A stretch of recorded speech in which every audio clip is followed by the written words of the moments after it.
Bonjour à tous et bienvenue pour votre nouvel entraînement. Afin de comprendre toute l'utilité du CrossFit dans la vie de tous les jours, moi-même et mon associé allons vous montrer des techniques d'autodéfense. Tous! Imaginons que votre meilleur ami serait fait prisonnier par une bande de voyous et que vous auriez 10 secondes pour le détacher de là.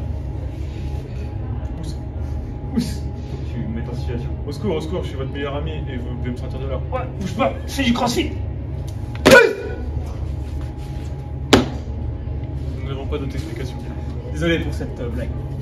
On part aujourd'hui sur un fort time un petit peu long comme cette blague, sans dumbbell step up, sans dumbbell snatch, sans push up et enfin sans dumbbell lunges. En fait on va faire avec. Le chiffre c'est 100. Donc c'est long. Il y a beaucoup de mouvements, il y a beaucoup de répétitions, ça va être de l'endurance. On va commencer avec les step up sur le bas du corps, ça va ressembler à ça. À la démonstration Chuck Norris, on va monter sur une chaise ou sur quelque chose de solide, toujours en essayant de changer le pied posé en premier. Donc là, si on met pied droit, ensuite on enchaînera sur la deuxième répétition, pied gauche. Si vous avez un dumbbell, on vous conseille de le mettre sur les épaules, comme on avait fait pour Chad, le benchmark. Si vous avez un kettlebell, on peut le prendre dans un bras ou dans l'autre. Ensuite, on va partir sur les dumbbell snatch. Vous connaissez bien ce mouvement. Ce qui va être important, c'est de mettre de la vitesse sur les hanches en ayant une bonne position de départ. Yes. C'est vraiment votre extension de hanche qui va déterminer la fatigue que vous allez avoir sur les bras à la fin du workout. Et ces bras, on va en avoir besoin pour enchaîner sur les push-ups en position de poussée. Regardez bien la position de départ. Hop, en haut, on va engager le plus possible le holo, toucher la poitrine et remonter. Si c'est difficile, n'hésitez pas à vous mettre sur les genoux afin de limiter la pression sur les épaules. Enfin, on se retrouvera avec 100 dumbbell lunges. On alternera pied droit et pied gauche sur chaque dumbbell, le poids toujours sur les épaules si possible. Essayez de garder le même écart entre les deux pieds, que ce soit pied droit ou pied gauche. On a tendance à avoir un pied plus facile que l'autre pour l'avancer. Fort time, essayez d'aller le plus rapidement possible et si vous devez faire des pauses, les pauses doivent être le plus court possible. Forcément sur les snatchs, ceux qui ont un poids critique à la maison, ça va être intéressant, ça va être un challenge.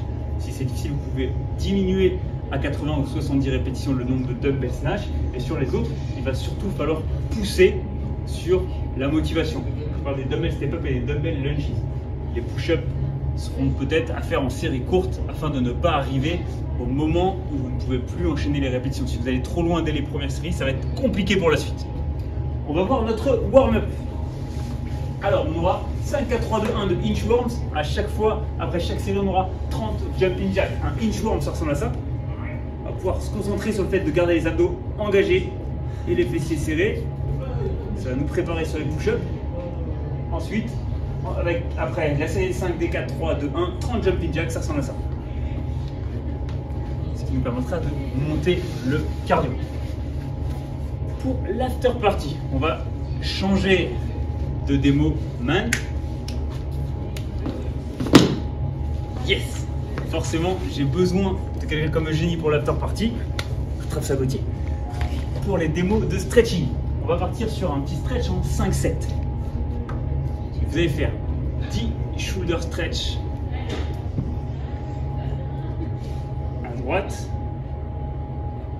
On va partir sur cette position-là. Hop. On va repartir de l'autre côté. Pour enchaîner comme ça 10 fois à chaque côté. Regardez bien la position. On est aligné des épaules aux hanches, aux chevilles. Et c'est une rotation du bassin où on vient poser le pied opposé. La main ici devant va nous servir justement à essayer de placer les épaules l'une au-dessus de l'autre. On va le revoir dans l'autre sens.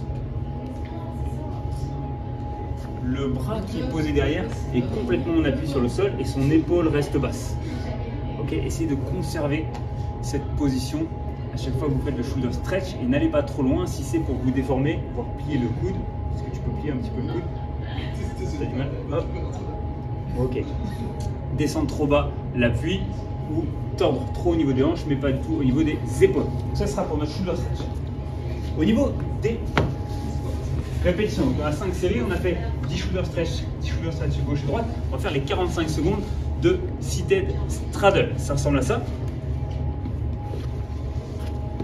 Pointe de pied devant vous. Et on va aller chercher vers l'avant.